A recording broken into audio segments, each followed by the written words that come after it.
Bismillahirrahmanirrahim. Assalamualaikum warahmatullahi wabarakatuh. Innal hamdalillah nahmaduhu wa nasta'inu wa nastaghfiruh wa na'udzu billahi min shururi anfusina wa min sayyiati a'malina may yahdihillahu fala mudilla lahu wa may yudlilhu fala hadiyalah. Asyhadu an la ilaha illallah wahdahu la syarika lah wa asyhadu anna Muhammadan abduhu wa rasuluhu la nabiyya ba'dah. Rabbi israh li sadri wa yassir li amri wahlul 'uqdatam min lisani yafqahu qawli. Rabbana arinal haqqa haqqan warzuqna ittiba'ah wa arinal batila batila warzuqna ijtinabah. Qala Allah ta'ala fi ayatil karim, a'udzu billahi minasy syaithanir rajim. Bismillahirrahmanirrahim. Subhanalladzi asra bi'abdihi laylan minal masjidil haram ilal masjidil aqsa alladzi barakna haulahu linuriyahu min ayatina innahu huwas sami'ul basir. Al-ayah. Sadaqallahul azim wa sadaqa rasulul karim. Alhamdulillahi rabbil alamin. Hadirin jamaah halaqah subuh, ikhwan dan akhwat fillah yang mudah-mudahan senantiasa dirahmati oleh Allah Subhanahu wa taala. Puji syukur kepada Allah Subhanahu wa taala yang masih terus mencurahkan nikmat, inayah dan hidayah kepada kita semua, sehingga pagi hari ini insyaallah kita masih istiqomah menjalankan aktivitas ibadah salat subuh berjamaah yang kita lanjutkan dengan halaqah subuh. Yang hari ini kita berada di hari yang ke-27 di bulan Rajab, bertepatan dengan hari besar Islam, Isra Mi'rajnya Nabi kita Muhammad sallallahu alaihi wasallam. Oleh karena itu dalam kesempatan pagi hari ini, yang itu juga bagian daripada kisah yang ditulis dan diabadikan dalam Al-Quran, yaitu kisah peristiwa Isra dan Mi'raj Nabi kita Muhammad sallallahu alaihi wasallam. Peristiwa Isra dan Mi'rajnya Nabi ini adalah merupakan peristiwa yang luar biasa, yang spektakuler lah, yang luar biasa. Dan ini bagian daripada mukjizat Rasulullah sallallahu alaihi wasallam. Oleh karena itu, karena ini bagian daripada mukjizat, peristiwa itu secara hakiki tidak akan dialami oleh umat manusia yang lainnya kecuali oleh Nabi sallallahu alaihi wasallam. Nah, akan tetapi secara maknawi kita bisa mengambil spirit dari peristiwa Isra Mi'rajnya Nabi sallallahu alaihi wasallam itu.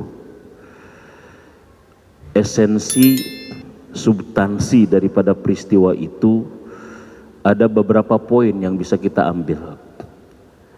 Hikmahnya ada beberapa poin secara makna yang itu spiritnya masih tetap ada di dalam diri kita sampai kapanpun.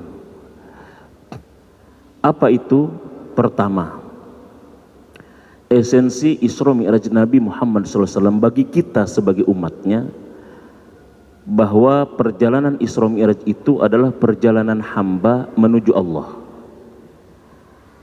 perjalanan hamba untuk berjumpa dengan Allah. Karena Isra Mi'raj itu adalah perjalanan Rasulullah dari Masjidil Haram ke Masjidil Aqsa, dari Masjidil Aqsa sampai ke Sidratul Muntaha untuk bertemu dengan Allah. Ya ayyuhal insanu innaka kadihun ila rabbika kadhan famulaki. Wahai manusia, sesungguhnya kalian sedang bekerja keras, sesungguhnya kalian sedang berusaha. Apapun profesi kita, dimanapun kita berada, saat ini kita sedang kadihun, sedang berusaha, sedang bekerja keras untuk menuju kepada Allah Subhanahu wa ta'ala. Famulaki, pasti kita berjumpa dengan Allah. Famulaki, pasti kita ketemu dengan Allah. Itu esensinya begitu Pak. Secara substansi Isra Mi'raj itu adalah perjalanan seorang hamba menuju Allah. Dan ini juga diisyaratkan dengan kalimat yang digunakan oleh Allah di dalam surat Al-Isra. Surat 17 ayat yang pertama yang menjelaskan tentang Isra Mi'raj itu adalah dengan menggunakan kalimat abdun. Subhanalladzi asra bi abdihi. Maha suci Allah yang telah memperjalankan hambanya. Kata Imam Ahmad Shawi begini Pak ya. Dalam tafsir Imam Ahmad Shawi begini, lam yakul binabiyhi wala birasulih isaratun ila anna wasfal ubudiyah asal awsaf wa asrafiha li'annahu idha sahat nisbatul abdi li rabbih bihaitsu la yusyriku bihi fi ibadatihi lahu ahadan faqad faza wa sa'ada walidha dzakarahu Allah fil maqamati syarifah kama huna. Jadi kata Imam Ahmad Shawi di dalam tafsir ini hasiah daripada tafsir Jalalain, dia mengatakan begini, lam yakul binabihi wala birasulih. Tidak dikatakan di dalam ayat itu dengan nabinya dengan rasulnya. Jadi tidak subhanalladzi asra birasulihi, subhanalladzi asra binabiyhi. Maha suci Allah yang telah memperjalankan rasulnya, yang telah memperjalankan nabinya. Padahal kita semua tahu yang Isra Mi'raj itu Nabi Muhammad. Tapi Allah mengatakan subhanalladzi asra bi abdihi. Maha suci Allah yang telah memperjalankan hambanya. Kata beliau, ini adalah isyarat. Ini adalah merupakan isyarat li'annahu idza shahat nisbatul abdi li rabbi. Karena sesungguhnya apabila seorang hamba itu benar di dalam menyandarkan diri kepada Tuhannya, bihaitsu la yusyriku bihi fi ibadatihi lahu ahadan, dengan cara tidak mempersekutukan Allah dalam ibadahnya, mendekatkan diri kepada Allah dengan ibadah, tidak mempersekutukannya dengan apapun, faqad faza wa sa'ada walidha dzakarahu Allah fil maqamati syarifah kama huna. Maka dia karena itu akan mendapatkan, akan menduduki tempat yang mulia, kedudukan yang mulia seperti mulianya para nabi. Masya Allah. Jadi inilah bahasa universalnya Quran, itu sangat dahsyat. Yang di Isra Mi'rajkan siapa? Nabi Muhammad sallallahu. Tapi Allah menggunakan kata apa di dalam ayat ini? Kata umum, yaitu hambanya. Yang kata Imam Ahmad Shawi, kalau hamba itu benar dalam menyandarkan diri kepada Tuhan, beribadah kepadanya, tidak mempersekutukannya dengan apapun, hamba itu akan mencapai maqam, kedudukan, derajat yang mulia seperti mulianya para nabi. Ini dalam bahasa Arab Pak, itu namanya susunan idopat Pak. Jadi abdihi ini susunan idopat. Idopat itu terdiri dari dua kalimat, namanya mudhof dan mudhof ilaih. Mudhof itu artinya yang menyandarkan, mudhof ilaih itu yang dijadikan sandaran. Jadi susunan mudhof ilaih itu namanya idofat. Idofat itu dua makna tapi jadi satu makna. Dua lafaz, dua kalimat tapi maknanya jadi satu. Contoh kalau dalam bahasa Indonesia ada istilah sapu tangan. Kalau misalkan saya bilang ke Pak Irwan ambilin sapu tangan, jangan diambil sapu dan tangannya gitu lah. Kaca mata, jangan diambilin kaca, diambilin nih Ustadz kacanya, nih matanya, jangan. Itu kacamata itu adalah merupakan kalimat majemuk. Dalam bahasa Arab namanya susunan idopat, yang dari mudhof dan mudhof ilaih, yang menyandarkan. Jadi walaupun terdiri dari kaca dan mata tapi sudah menjadi satu makna.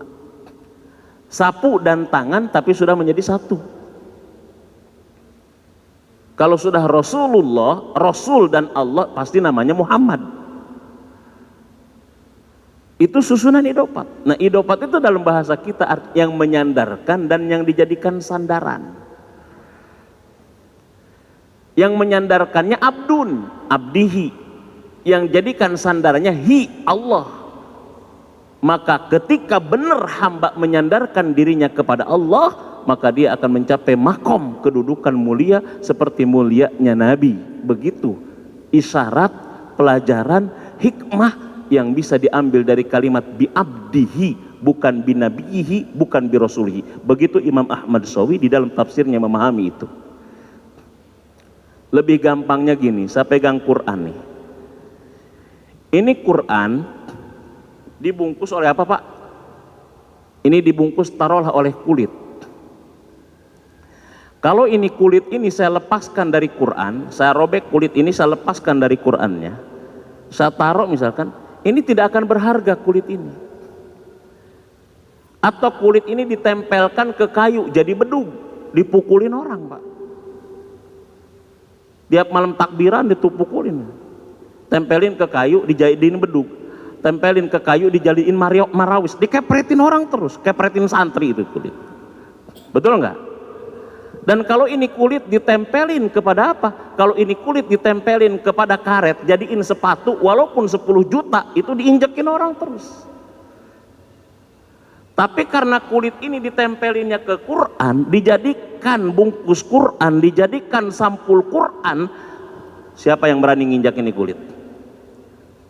Siapa berani nginjak kulit? Siapa bisa ngelempar ini kulit? Jangan coba-coba, umat Islam sedunia nanti akan marah ketika kulit ini diinjak-injak. Betul nggak?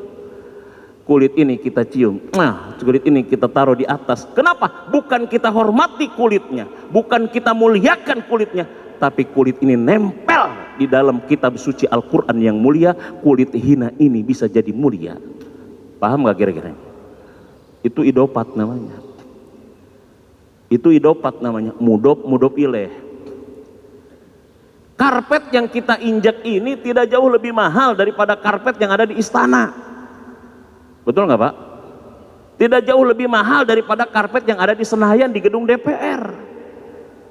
Di gedung DPR maka karpetnya tebal, Pak. Bapak kalau masuk ke situ baru masuk nginjak karpetnya aja langsung ngantuk, Pak. Jadi wajar kalau para DPR kalau mau pas rapat ngantuk, nginjak karpetnya aja bikin ngantuk, Pak. Enak itu.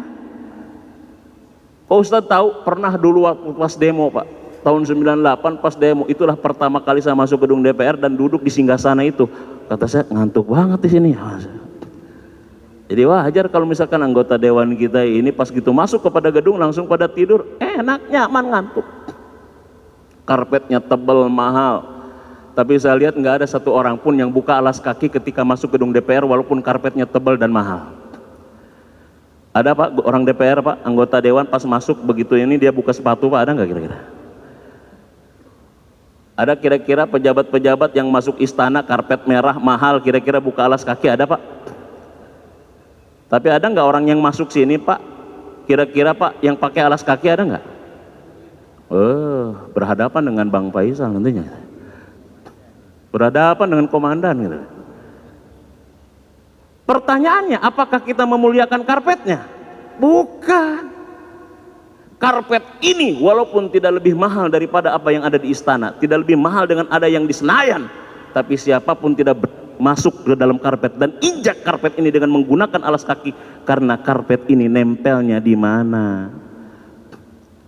Karena dia nempel di tempat mulia, karpet ini kita muliakan, kita ciumin setiap hari minimal 5 kali. Jadi orang itu tergantung nempelnya. Itulah isyarat, itulah hikmah di dalam kalimat bi'abdihi, dengan hambanya. Masya Allah. Jadi kita sekarang sedang Isra, Pak. Isra itu perjalanan di malam hari. Kalau Mi'raj naik, So'ada naik. Ya, kalau Mas Anto berjalan dari tengahan ke kamar malam hari itu Isra. Dari kamar naik ke atas ranjang itu Mi'raj namanya kayaknya itu. Udah jangan ditafsirin kemana-mana lagi, udah gitu aja sampai dari kamar ke atas ranjang gitu aja pokoknya, supaya gampang kita memahami. Isra perjalanan di malam hari, dari tengahan malam-malam, udah malam ke kamar, itu namanya apa? Isra. Gampangnya begitu, berjalan di malam hari. dari kamar naik, itu Mi'raj namanya. Jadi Isra perjalanan di malam hari, Mi'raj itu naik Masjidil Haram ke Masjidil Aqsa, Aqsa sampai ke Sidratul Muntaha, itu namanya Mi'raj. Tadi dalam kesempatan kita yang singkat ini saya ingin memahami esensinya saja, substansinya saja. Itu poin pertama, Pak.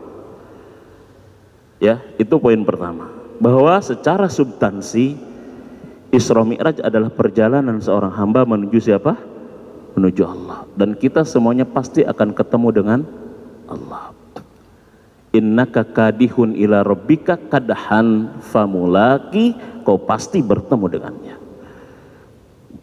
Tapi dalam riwayat, Pak, Rasul ketika mau berjalan menuju Allah dalam Isra dan Mi'raj itu tidak mulus, Pak.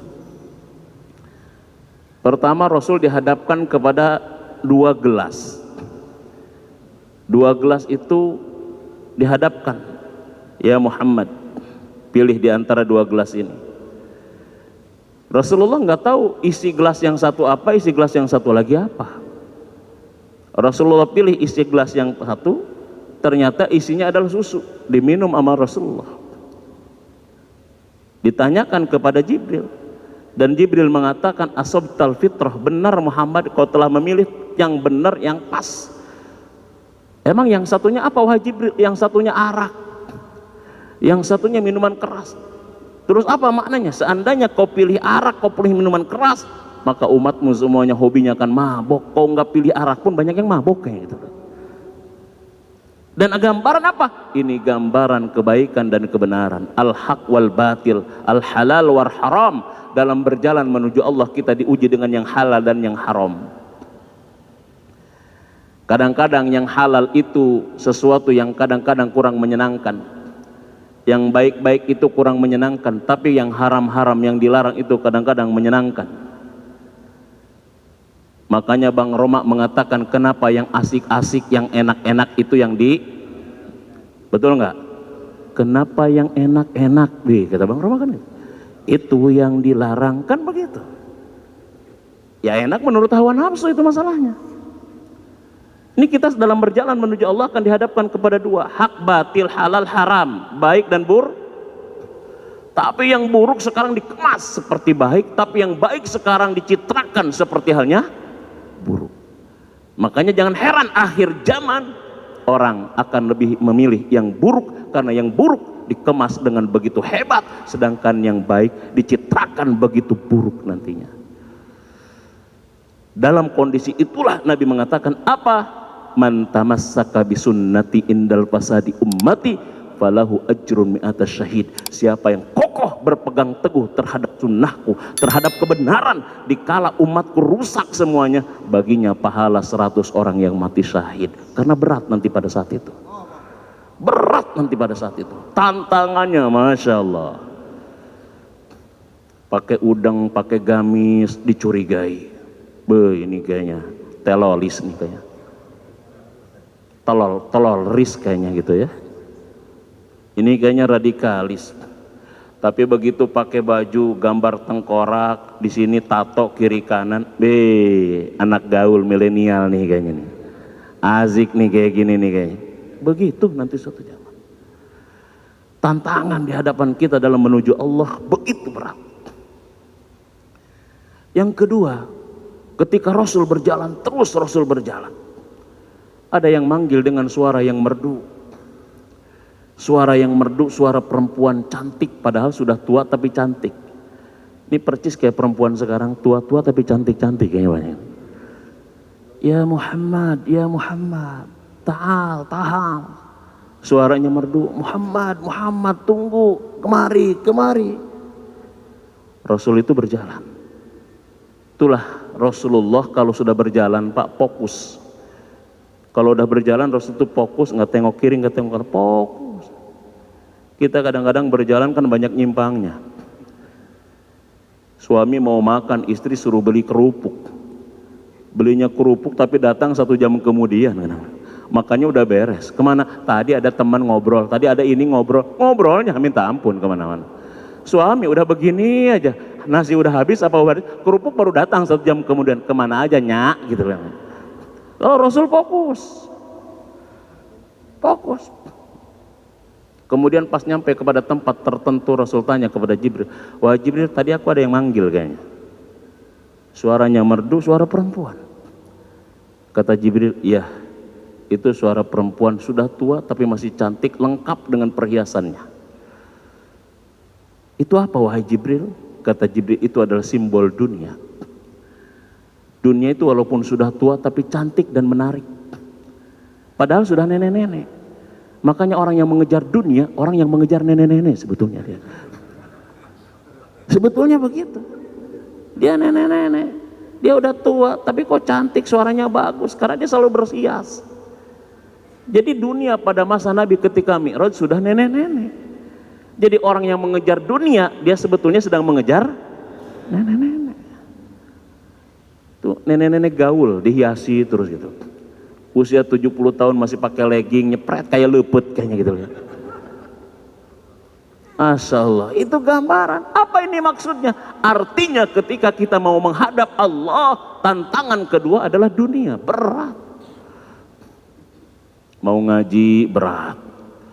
Ada aja alasan kadang. Ini ketika dipakai jalan-jalan, mobil kayaknya satu mulus, bensin penuh, pas mau ke pengajian bensin kosong kayaknya, starter susah banget kayaknya, ada aja kadang-kadang berat. Jadi dalam jalan menuju Allah, dalam rangka kita menuju Allah, seperti halnya Rasul ketika mau Mi'raj, tidak lepas dari hambatan-hambatan dalam hidup ini. Itu esensinya. Maka kita harus berjuang. Itulah pentingnya istiqamah. Yang kedua, esensi dan substansi dari Isra Mi'raj Nabi Muhammad SAW itu adalah apa? Sebelum Rasulullah Mi'raj, sebelum Rasulullah SAW naik berjumpa dengan Allah, Rasulullah dibedah dadanya, dibersihkan hatinya. Ibnu Hajar Al-Asqalani di dalam kitabnya Fathul Bari, sarah daripada Sahih Al-Bukhari, beliau mengatakan bahwa Rasulullah SAW itu dibedah dadanya, dibersihkan hatinya 3 kali. Yang pertama, Rasul dibedah dadanya, dibersihkan hatinya dari berbagai macam penyakit hati ketika Rasul masih dalam kondisi anak-anak, ketika kecil, ketika kondisi anak-anak.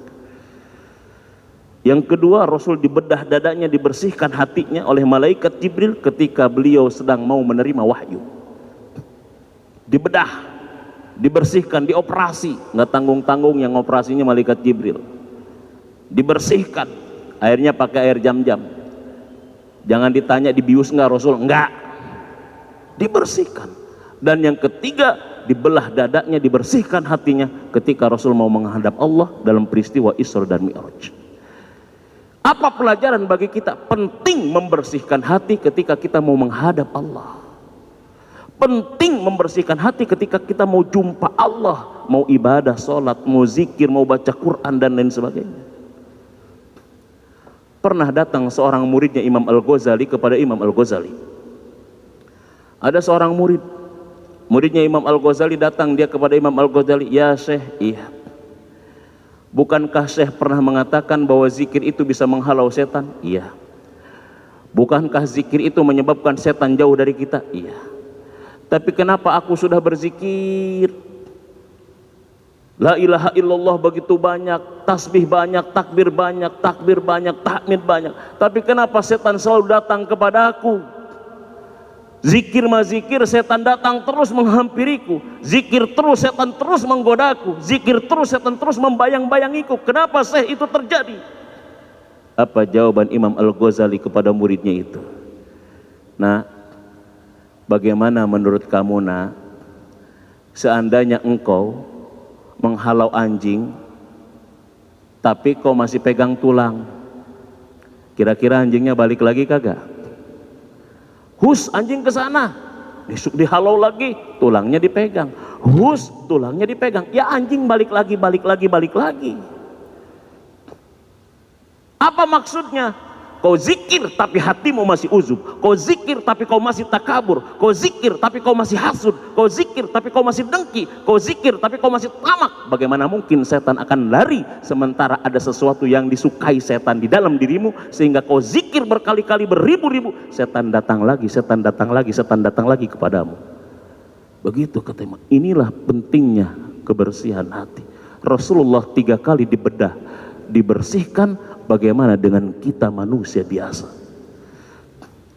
Ala inna fil jasadi mudghah. Dalam hati kita itu ada segumpal darah. Idza sholahat sholahal jasadu kullu. Kalau segumpal darah itu bersih, baik seluruh aktivitas hidup kita, baik seluruh tubuh kita. Perkataan kita baik, mata kita baik, pendengaran kita baik, pandangan kita baik, perbuatan kita baik, langkah kita baik. Apa? Ala wahya al-qalb, segumpal darah itu adalah hati. Dan ibadah yang pakai hati bobotnya akan lebih besar. Walaupun ibadah itu kecil, tapi ibadah yang tidak pakai hati bobotnya akan kecil dan ringan di hadapan Allah. Ketika ibadah itu walaupun besar tapi tidak menggunakan hati. Jadi hati ini power, Pak. Hati ini raja, hati ini energi penggerak terhadap keseluruhan. Itulah makna kenapa Rasul sampai 3 kali dibedah dan dibersihkan hatinya. Urgensi betapa penting membersihkan hati. Penting membersihkan hati. Ayub oleh Allah diuji 18 tahun sakit. Setan terus menggoda. Hartanya dihilangkan. Anak keturunannya wafat. Tubuhnya rusak. Hanya satu yang diminta oleh Ayub kepada Allah. Jangan sampai setan merusak hatiku. Masya Allah. Ini perbuatan.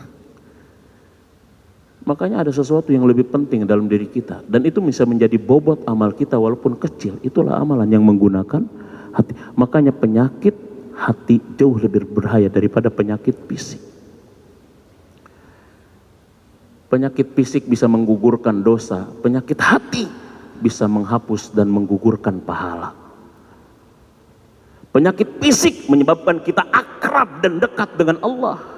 Allah. Penyakit hati menyebabkan kita jauh dan renggang dengan Allah. Penyakit fisik hanya sampai di dunia selesai, tapi penyakit hati terbawa sampai kepada akhirat nanti.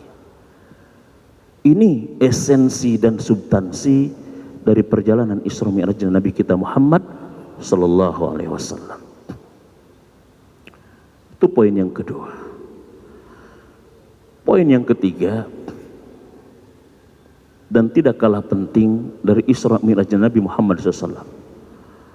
Dalam surat Al-Isra, Allah mengungkapkan perjalanan itu dimulai dari masjid dan diakhiri di masjid. Minal masjidil haram ilal masjidil aqsa. Kata ulama, min itu lil ibtida'il goyah. Ibtida'il goyah itu artinya starting point. Jadi starting point aktivitas manusia, hamba harusnya dimulai dari masjid. Dan ila itu intiha'il goyah, endingnya, finishnya juga harus di masjid. Jadi kalau ingin perjalanan kita berkah dalam hidup menuju Allah, startnya harus dari masjid, endingnya harus juga di masjid. Startnya harus dari masjid, finishnya juga di masjid. Makanya kita sebelum aktivitas kita sholat subuh di masjid, selesai aktivitas kita sholat isya pun berakhir di masjid. Karena suatu saat mau kagak mau kita pun pasti ke masjid. Tapi jangan sampai kita seperti halnya gurauan para preman. Gua memang tidak pernah ke masjid, tapi ingat suatu saat gua ke masjid bahkan lebih depan daripada imam sekalinya gua ke masjid. Paeh eta mah namanya. Preman kan ngomong kayak begitu. Memang gua nggak pernah ke masjid, tapi lihat nanti sekalinya gua ke masjid paling depan gua, imam pun kalah pokoknya begitu. Ya berarti udah jadi apa? Itu pun masih mending kalau ada yang mau bawa ke masjid gak dia. Jangan kayak begitu. Jangan. Gua balas dendam, memang gua nggak pernah ke masjid, khawatir nanti.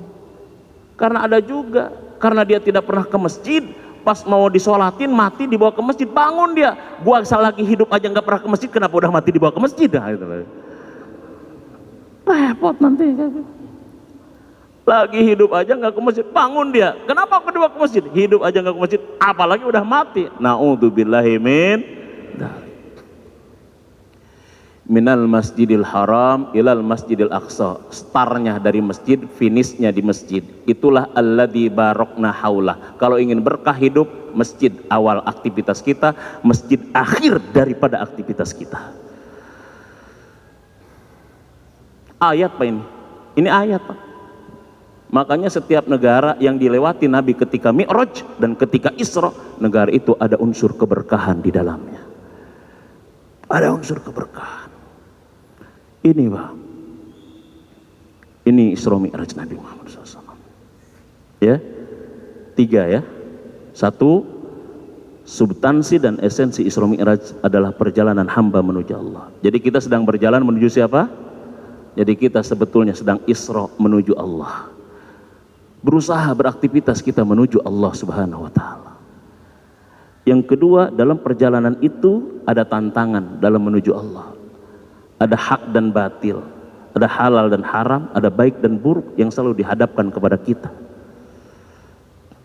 Ada juga dalam perjalanan itu Allah bersihkan hati Nabi.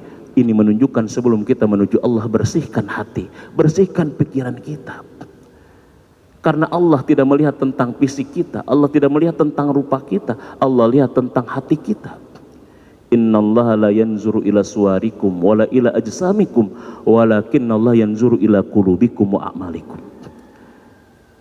Seandainya Allah melihat wajah seseorang Pak, kita mah kalah sama orang-orang barat yang Kristen.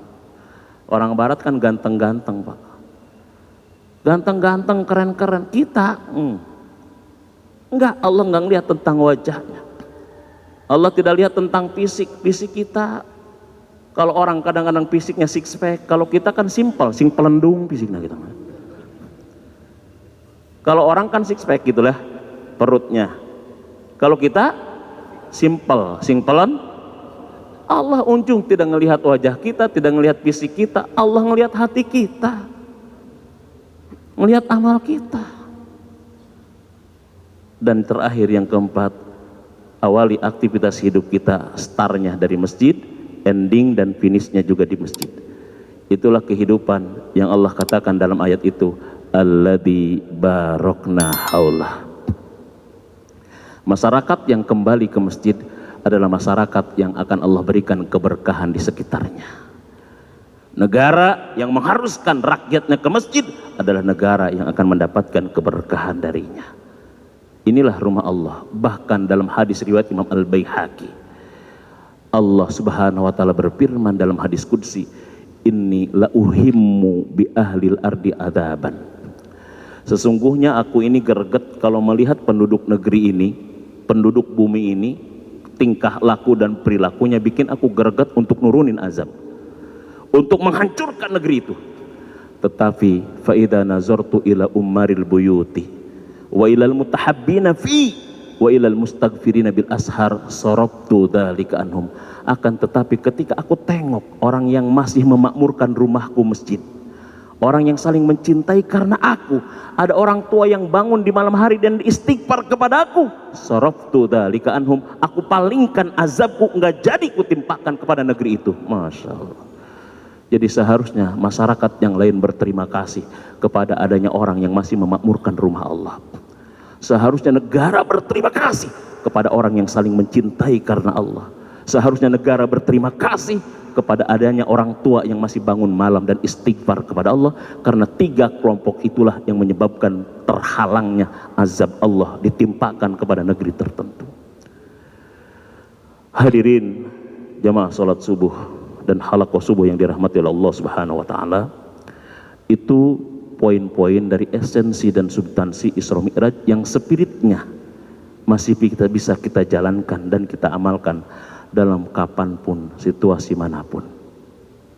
Inilah dahsyatnya dari sebuah perjalanan Rasulullah Sallallahu Alaihi Wasallam yang terjadi pada bulan Rajab ini, tahun ke-11 dari kenabian. Banyak hikmah yang bisa kita ambil, tapi waktu jua yang membatasi dan memisahkan kita. Mudah-mudahan kita bisa lanjutkan nanti dalam episode dan studio yang sama yang akan datang. Demikian barangkali yang bisa disampaikan. Mudah-mudahan ada manfaat bagi kita semua. Yang benar dari Allah, yang salah semata-mata kebodohan saya sendiri. Billahi taufiq wal hidayah. Assalamualaikum warahmatullahi wabarakatuh. Subhanakallahumma rabbana bihamdika asyhadu an la ilaha illa anta astaghfiruka wa atubu ilaik.